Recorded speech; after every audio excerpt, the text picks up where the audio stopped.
네, 시작하겠습니다. 안녕하세요. 안녕하세요. 네, 김강사 백과사라고 합니다. 제 소개부터 드리자면 저는 현재 이화감자평가법인에서 대표이사로 일을 하고 있고요. 이름은 김강산이라고 하고 미리 번호 쓰자면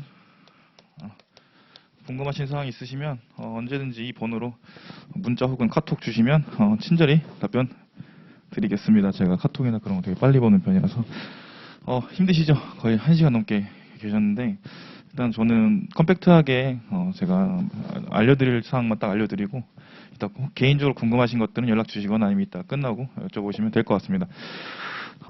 일단 1차 치르시느라 고생 많으셨고요.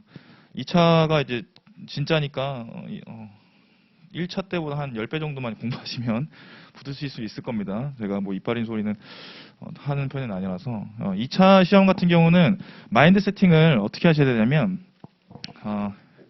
1 더하기 1은 2다 이게 아니라 왜 2인가를 생각을 해야 되거든요. 1 더하기 1이 2일 수도 있고 마이너스 1 더하기 3이 2일 수도 있고 이런 어떻게 보면 조금 마인드를 유동화시킬 필요가 있는데 평가자를 이번에 5,000명이 본다 치면 내가 채점위원이라면 5,000명 중에 200명을 누굴 뽑을 것인가를 생각해 보면 답이 나오거든요. 기본적으로 100점 다 써야 되겠고 주어진 문제에 대한 물음은 답은 다 해야 되겠고 기초적인 걸 다 알아야 되겠고 아까 법 얘기하셨는데 우리 사회의 약속인 법 있잖아요. 원래 이 평가사라는 제도 자체가 기관, 로스쿨이나 아니면 감정원 이런 것처럼 기관으로 시작을 할지 아니면 사자, 평가사로 이제 자격사로 갈지를 하다가 89년에 결국 자격사 형태로 들어갔거든요. 그렇다면 그리고 이제 우리가 사회에서 필요하기 때문에 이런 직업을 만든 건데 우리 사회에서 나와 있는 이 우리끼리 약속, 법적인 걸 잘 알고 있는지 이론적인 걸 잘 알고 있는지 거짓말을 하지 않는지 이런 것들을 시험해 볼 겁니다. 이론은 그 중에서 이 실무, 이론 법규 중에서 가장 어떻게 보면 난이도는 쉬운 과목이에요. 물론 제가 이론 강의를 하고 있으니까 가장 쉽다고 말하는 걸 수도 있는데 지금 우리에게 남은 시간은 16개월 정도 남아 있겠고요. 16개월 중에 한 달에 한 이틀은 쉬겠죠. 대충 일주일에 하루는 쉬겠죠. 한 6분의 7 정도 하면 한 14개월 정도 나옵니다. 14개월 중에 실무, 이론, 법규. 실무가 제일 어려운 거 인정해요. 제일 어려워요. 왜냐면 실무를 안 해본 사람한테 실무를 해봐라. 갑자기 공시적 기준법 해봐라. 적벽돌조가 뭔지도 모르는 사람한테 벽돌조를 평가해봐라. 아니면 테헤란로를 한 번도 안 가본 사람한테 2조짜리 건물을 평가해봐라. 이렇게 제시해주는 시험이거든요. 당연히 모르지. 그러니까 아마 14개월 중에 한 7개월 정도는 실무를 투자하실 겁니다. 법규 같은 경우는 법률 관련한 학과에 재학하지 않는 이상 처음 보는 단어가 굉장히 많이 나올 거고 아랍어처럼 느껴질 것이고 그리고 뼈대 잡는 것만 3, 4개월 이상 걸릴 겁니다. 그래서 최소 5달 정도는 법규를 공부하실 거예요. 나머지 2달 이론 들어가는 거거든요. 자, 그리고 일단 이게 첫 번째 세팅을 해야 되는 게 이론은 많이 해봤자 시험 기간 중에 2달 그 이상 할 수도 없고 그 미만 하기도 힘들고 딱 2달 정도 생각하시면 됩니다. 2달 동안 여러분은 1900년대 이후로 나온 모든 부동산 관련된 이론에 대해서 다소 마스터를 하고 감자평가 이론에 대해서 누가 물어봤을 때 원고지 40페이지 정도, 지금 우리 공단 기준은 16페이지 정도에 해당하는 소논문을 작성을 하셔야 돼요. 그렇죠? 그리고 특히 여성분들은 팔 아파서 파스 붙이고 하시는 분들 많습니다. 그 정도 단계까지 올라가야 된단 말이에요. 쉽지 않죠. 합격자 평균적으로 이론에서 합격하신 분들 이론 점수를 보면 보통 40점대 후반에서 한 50점대 초반 나와요.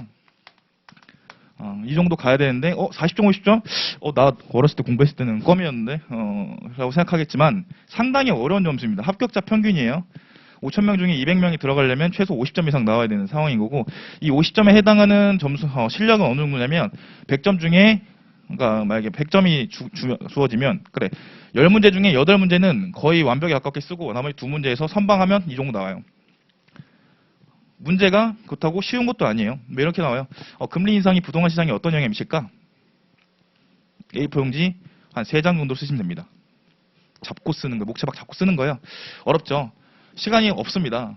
거기다가 우리가 지금 인지를 해야 될 게 이 무시무시한 실무라는 애도 계속 해야 한다는 거죠. 하루에 한 최소 6시간 이상. 그러면 어떻게 이론을 공부하는 것이 가장 효율적인 것인가라고 생각을 해보면, 물론 강사마다 사람마다 다 얘기가 다르겠지만, 저는 기본적으로 강의하는 사람들은 선생님이나 교수님은 뭐 인성교육도 하고 해야 되지만, 저같이 점수를 위해서 강의하는 사람들은 아까 말한 것처럼 역산에서 들어간다는 생각을 하는데, 누굴 뽑을 것인가를 결국 생각해보면, 이 사람이 몇 살이고 어느 학교를 나왔고 누구인지 전혀 신경 쓰지 않고 종이로만 보게 된다면, 결국 제일 중요한 거는 이해랑 암기 그리고 쓰기거든요. 알고 외우고 쓰면 돼요.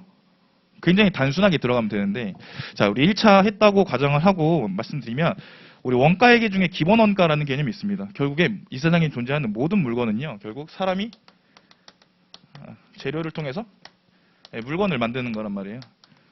자, 우리 자격증도 이걸 감자평가사 자격증이라 생각을 해보면, 공부하는 사람이 지식을 더하면 감자평가사 자격증이 나오는 상황인 건데, 제가 말씀드리고 싶은 거는 합격수기라던가 이제 사람들 보면 되게 개별성이 크기 때문에, 이 부분이 굉장히 다르기 때문에 누가 어떻게 됐다 그렇게 함부로 말하기가 사실 힘들고, 헬스 좋아하시는 분들은 아시겠지만 몸 좋은 사람한테 운동 얼마나 했냐 하면 제대로 한 건 3개월 이렇게 얘기한단 말이에요. 평가사 합격한 사람한테도 얼마나 공부했냐 하면 1년 반 이렇게 나온단 말이죠. 한 7년 공부했는데도. 그러니까 이런 것도 믿지 마시고, 사람의 개별성이 크기 때문에 이거는 어떻게 할 수가 없는데, 학원이나 책을 통해서 얻을 수 있는 건 바로 요겁니다. 내가 평가사가 될 수 있는 재료를 내가 구한다는 마인드로 가시면 편하거든요. 그래서 이 두 달을 가장 효율적이게 만들기 위해서 요거 더하는 이 과정이 굉장히 중요해집니다. 특히 이론 같은 경우는 제가 말씀드린 대로 크게 3개가 중요하다 했는데요. 이해하고 암기한 다음에 쓰는 게 중요한데, 제가 그래서 강의 커리큘럼은 이거를 높이고, 이거는 사실 그냥 툭 까놓고 개인 알아서 하라고 해요. 이거 어떻게 할 수 없죠. 제가 따라다니면서 암기하세요 할 수는 없으니까. 대신 암기를 뭘 할지는 알려주겠죠. 그 다음에 여기에 방점을 찍어서 들어가야 된다고 생각을 합니다. 이론 같은 경우는 제가 강의하면서 계속 말씀드리겠지만, 모든 부동산이 그러듯이 정답은 없는데 해답은 여러 개가 있어요. 정답은 없는데 해답은 여러 개가 있거든요. 그런 논리 구조를 나아가는 그런 시험이기 때문에 그게 굉장히 중요해져요. 그래서 이해를 반드시 수반을 해야 되는데, 왜 정답이 없고 해답이 여러 개인지에 대한 이해가 굉장히 중요해지는데, 이걸 안 하고 그냥 단순 암기만 하면 성적이 거의 나오지가 않습니다. 그래서 제일 중요한 이론 강의는 실무랑 법규의 포션을 많이 차지하게 해준 그런 강의가 제일 중요하게 되는 거예요. 그리고 복잡하게 말고 그냥 이론을 잘하려면 어떻게 해야 되는가 보면 딱 2개만 하시면 됩니다. 이걸로 사실 끝이에요. 이론은 끝이에요. 의의 암기하고요. 기출문제 보면 됩니다. 이게 끝이에요. 이게 끝이에요. 굉장히 쉬워 보이지만 어려운 과정이긴 한데, 결국 감자평가는 사회과학이기 때문에 어떤 현상에 대해서 설명을 한 그 의의를 내가 알고 있고, 이거를 재료로서 내가 잘 손질을 해서 답안지에 써내려 간다면 합격을 할 수가 있어요. 그리고 이론 과목의 특징이 뭐냐면, 기출문제가 매해 반복돼서 나타난다는 건데요. 보통 통상 70%에서 80%는 관연도에 나왔던 게 거의 그대로 나옵니다. 거의 그대로. 거의. 단어만 조금 바뀐 수준으로 나오고요. 제가 볼 땐 그래요. 그리고 실제로도 그렇고 한 20%, 30% 정도는 살짝 꼬아내던가, 사회 현상이 있죠. 뭐 작년 같은 경우가 양도소득세 얘기가 나오고요. 그런 것들이 부동산 시장에 어떻게 미치는지 이런 것들 나오기 때문에 사실 크게 문제가 바뀌는 건 없습니다. 그리고 제가 자부하는 건 제가 강의한 것 중에 70, 80%는 거의 그대로 나와요. 매년 그랬어요. 근데 올해는 모르겠는데 매년 그랬고, 문제 나오는 거 뻔하니까요. 뻔한데 그 뻔한 것조차 여러분들 거의 안 하실 거기 때문에 최대한 효율적으로 하시려면 기본 강의를 짧게 하고, 책도 제일 얇은 걸 쓰시고, 책이 제일 얇아요. 190페이지대로 쓰시고, 그것만 계속 반복해서 보시면 됩니다. 그럼 이론 실력은 50점 이상은 무조건 나올 수 있어요. 그리고 말씀드리고 싶은 거는, 이론이지만 법은 꼭 다 달달 외우시는 걸 추천드리고, 왜냐면 전문가를 뽑는 거죠. 툭 쳤을 때 나와야 돼요. 툭 치면 탁 나와야 돼요. 전문가적인 그런 게 나와야 되기 때문에 그런 게 굉장히 중요해지고, 암기의 중요성은 뭐 더 말 안 해도 더 중요한 거니까. 그리고 그 이론을 딱 2개로 또 쪼개 보면, 언제부턴가 이렇게 부르는데 저도 그냥 따라서 하는데 이론은 총론이랑 강론으로 나누더라고요. 그래서 보통 여기서 한 70에서 80% 나오고 여기서 한 20%에서 30% 나오고 27에 2016년처럼 조금 특이한 해 같은 경우는 여기서 80% 나오기도 했고 그러지 않는 이상 거의 요 포지션은 나오게 됩니다. 이 총론 파트는 여러분이 1차에서 부동산 학 원론 하신 거가 그냥 쉽게 말해서 썰로 푼다고 생각하시면 돼요. 예를 들어서 뭐 사사분면 모형에 대해 설명하시고 이런 식으로 나올 수도 있고요. 그러면 잡고 막 쓰는 거예요. 내가 감정평가사가 되어야 하는 이유에 대해서 막 써서 내는 거죠. 나는 안다, 잘한다. 이렇게 해서 막 쓰시는 거고, 강론 같은 경우는 실무랑 조금 연관이 많이 돼 있어요. 그래서 만약에 도로평가 어떻게 하냐? 이렇게 물어볼 수도 있고요. 실무에서 푸는 것처럼 막 쓰시면 돼요. 근데 실무랑 다른 점은, 실무 같은 경우는 예를 들어서 보상평가에서 도로 같은 경우 사실사서 같은 경우는 뭐 3분의 1, 아직 모르겠지만 3분의 1로 평가한다 이렇게 돼 있거든요. 그러면 3분의 1로 평가하는구나.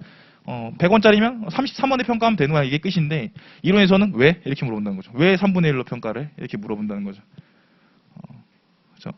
왜 개별 공시지가가 아니라 표준시 공시지가를 기준으로 평가하는 거야? 왜? 이렇게 물어봐요. 그러면 막 썰을 풀어야 된단 말이죠. 내가 평가사가 될 사람으로서 말하는데 막 이렇게 가야 된다는 거죠. 뭐가 있어 볼까요? 기존에 있는 법, 이해. 그리고 요즘에 이론의 출제 경향을 보면 예전과 많이 달라진 게 뭐냐면 지금은 전문가를 바로바로 뽑아서 야구로 따지면 직결 선수라 해야 되나요? 바로바로 나갈 수 있는 사람을 선호하거든요. 그래서 기존에 있는 이론, 네 생각 말고 있는 거를 잘 쓰냐를 물어봐요. 너의 생각 말고 있는 거를 잘 쓰냐, 기존에 있는 이론을 잘 쓰냐, 그걸 물어보기 때문에 그거를 위주로 공부하시는 게 좋습니다. 그래서 그거를 추격하면 감정평가 실무기준 해설서가 돼요. 요즘 나오는 거에 절반 이상은 실무기준 해설서에서 나오게 됩니다. 마치 회계에서 IFRS랑 비슷한 것처럼 거의 절반 이상, 최소 절반은 해설서에 나오게 돼요. 더더욱이 암기가 중요해지는 거죠. 기존에 있는 이론을 아는가. 2014년 이후로 거의 경향은 그렇습니다. 작년에도 그랬고요. 앞에 많이 말씀하셔서 조금 짧게 말씀드리는데, 아무튼 이론 같은 경우는 다시 말씀드리지만 정리하면 수험 기간 동안 2달 공부한다 생각하시면 되고요. 그러면 최대한 축약해서 공부하신 다음에 빨리빨리 돌리시는 게 좋고, 해설서 위주로 공부하시면서 암기 무조건 하시면 됩니다. 그리고 문제는 기출 문제만 보시면 돼요. 저도 합격했을 때 기출 문제만 봤어요. 스터디 문제는 보고 버렸어요. 보고 풀고 버렸어요. 그리고 스터디 만약에 오시게 되면 저도 그렇게 말할 거고요. 오늘 보고 풀고 버리세요. 어차피 죄다 문제는 무조건 기출 문제에서 나오기 때문이죠. 다른 거 볼 필요 전혀 없습니다. 그리고 조금만 더 말씀드리면 스터디라고 해서 하고 감정평가사 수험계에만 있는, 원래는 모의고사라는 표현을 쓰는데 굳이 이 업계에서만 이 학원계에서만, 수험계에서만 감정평가사만 스터디라는 표현을 쓰게 되는데, 이게 공부방법이랑도 연결되어 있는 게, 원래 이 감정평가나 이 부동산 쪽 같은 경우 우리나라 이론이 없어요. 죄다 일본 아니 미국 거거든요. 근데 한국에 이론이 없는데 한국에 감정평가사를 뽑아야 된단 말이죠. 그러면 학원계나 그런 게 없던 시절 사람들끼리 모여서 일본 문제나 미국 문제를 해석해서 사람들이 모여서 막 공부하기 시작한 거예요, 주말에. 그러니까 스터디라는 표현을 쓰게 되는 거고, 전년도 합격생이 와서 막 설명하는 거예요. 이거 이렇게 하는 거야 하고 그룹 스터디를 하게 되는 거예요. 그래서 GS라고 하는 거고. 그러다 보니 옛날 문제라던가 조금 옛날에 공부하신 분들은 막 이렇게 막 새로운 거, 막 되게 막 일본 기출 문제 이런 거 갖고 공부하신 분도 아직도 있더라고요. 절대 그러면 안 됩니다. 지금 우리나라 이론이 있어요. 나름 다 있어요. 거기서 문제가 나와요. 한 2010년 이후로는 웬만하면 다 거기서 나와요. 그러니까 다른 거 보지 말고, 다시 말씀드리지만 감정평가 실무기준 해설서 기출 문제만 보시면 됩니다. 네. 또 궁금하신 거는 일단 여기다가 질문 주시면 될 것 같고요. 그리고 이렇게 바쁘신 와중에 오셔서 감사드리고, 마지막으로 하나만 더 말씀드리면 2차만 이제 하신다. 전업수험생인데 내가 2차를 한다. 그러면 스탑워치로 12시간 정도 나오면 돼요. 스탑워치로 그냥 목표를 세우세요. 절대량이 중요하냐? 근데 중요합니다. 누구 보니까 뭐 6시간 공부하고 되던데, 아까 말했죠. 사람 플러스 제로인데 그건 그 사람이 이상한 거예요. 보통 사람은 최소 10시간에서 12시간에서 공부하셔야 됩니다. 그리고 수험생이면서 공부를 안 한다? 그거는 사회생활 해보신 분 아시겠지만 직장 다니는데 노는 거랑 똑같습니다. 그렇죠? 다 인생 걸고 하는 거고요. 그리고 그렇게 하면 한 12개월? 10개월? 10개월, 12개월쯤 되면 상당한 실력이 올라올 수 있을 것이고, 그리고 조금 말이 길어지지만 장수생이라던가 단연차 절대 무서워하지 말아라. 저도 그랬었지만 결국 시험은 그 해에 제일 열심히 한 사람이 붙게 돼 있습니다. 제일 열심히 하면 붙어요. 그러니까 200명 안에 제일 열심히 해서 200명 안에 들면 되고, 그리고 혹시라도 여기 초시라던가 2년차 혹은 3년차 분들 계시면 이것도 말씀드리고 싶은데 200명 중에 2년차, 3년차가 차지하는 비율이 30명에서 40명 정도 돼요. 또 간단하게 말하면 그냥 2년차, 3년차 여러분은 전국에 있는 평가사 수험생 중에 30등, 40등은 좀 그렇고 2, 3년차 중에 30등 안에 든다고 생각하시면 돼요. 편합니다. 그리고 실제로 허수 빼고 다 하면 평가사 붙는 사람이 한 8명 중에 1명 될 텐데요. 기본기만 잘해도 그 안에 충분히 들어가니까 절대 쫄지 않았으면 좋겠고, 그리고 진짜 마지막으로 교장님 선생님이 훈화 말씀 같지만 진짜 마지막 한 번 더 하면 평가사 되게 좋은 직업이에요, 여러분. 있잖아요. 요즘에 먹고 살기 힘들잖아요. 근데 평가사만한 직업이 없어요. 그리고 저도 그랬었지만 이거 평가사 공부하면서 딴 거 할까? 취업할까? 이렇게 생각 많이 하는데 아시겠지만 자기가 원하는 라이프 스타일과 그런 걸 하기 위해서는 어느 정도 적정한 근로소득이 필요하다고 느껴진다면 한 2, 3년 정도는 투자할 만한 가치가 충분히 있다고 생각을 하고요. 딴 거 하느니 저 같아도 평가사 할 것 같습니다. 빨리 붙으려면 결국엔 다시 말씀드리지만 학원 막 다니면서 막 돌려요. 계속 반복 학습하고 딴 거 보지 말고 공부는 다 하기 싫어하고 저도 하기 싫어요. 솔직히 지금도 하고 있는데 진짜 하기 싫고 다 마찬가지인데 참고 한 3년도 좀 너무 길다. 요즘에 2년이니까 1년 반, 2년만 딱 참고 하시면요, 여러분 진짜 괜찮으니까요. 열심히 괜찮고 평가사만 되면 그 친구들 중에서 냉간하면 사업하는 친구들 아닌 이상 세금은 제일 많이 낼 겁니다. 그 정도는 되니까요. 다들 열공하고 합격하시고 필드에서 뵀으면 좋겠고요. 제 커리큘럼은 총론 8강 해서 그리고 강론 8강이고 기출문제 10강 정도 해가지고 쓰기에 좀 더 특화되어 있습니다. 자세한 거는 다음에 또 말씀드리도록 하겠습니다. 또 궁금하신 거 있으면 뒤에 있을 테니까 여쭤보시면 될 것 같아요. 네, 오늘 고생하셨습니다. 김광산이었습니다.